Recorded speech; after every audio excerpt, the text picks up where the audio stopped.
If you want to add a contact button in Gamma site, this tutorial will walk you through the process step by step in just a few minutes. Whether you want visitors to email you, visit a contact page, or reach out directly from your Gamma website, adding a clear contact button makes your site look more professional and makes it much easier for people to get in touch.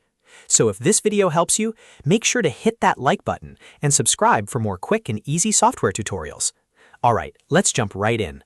First, open gamma.app in your browser and sign into your account. Once you're logged in, open the Gamma site or web page project that you want to edit. This will take you into the workspace, where you can update the content and layout of your page. Now scroll or navigate to the exact section where you want the contact button to appear. This could be near the top of your page, at the end of a service section, or in a call to action area. Choosing the right spot is important because you want the button to stand out and be easy for visitors to find. After you're in the correct section, look for the plus button or the insert option. In Gamma, this is usually how you add new elements to your page. Click that plus button and look through the available components.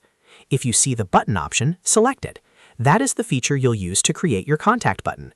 Once the button element appears, type the text you want to show on the button. A simple and effective choice is Contact Us, but you could also use Get in Touch, Email Me, or Book a Call, depending on your goal.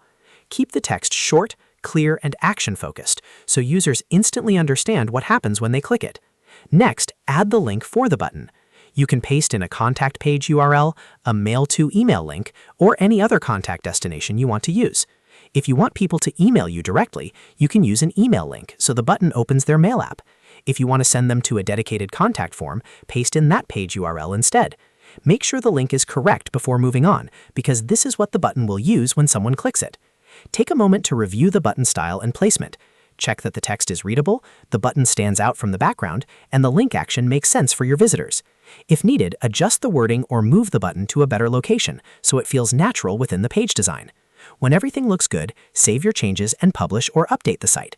This final step is important because your contact button won't be visible to visitors until the updated version of your Gamma site is live.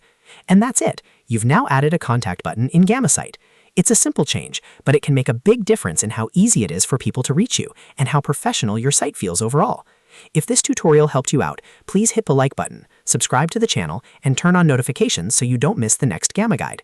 Thanks for watching, and I'll see you in the next one.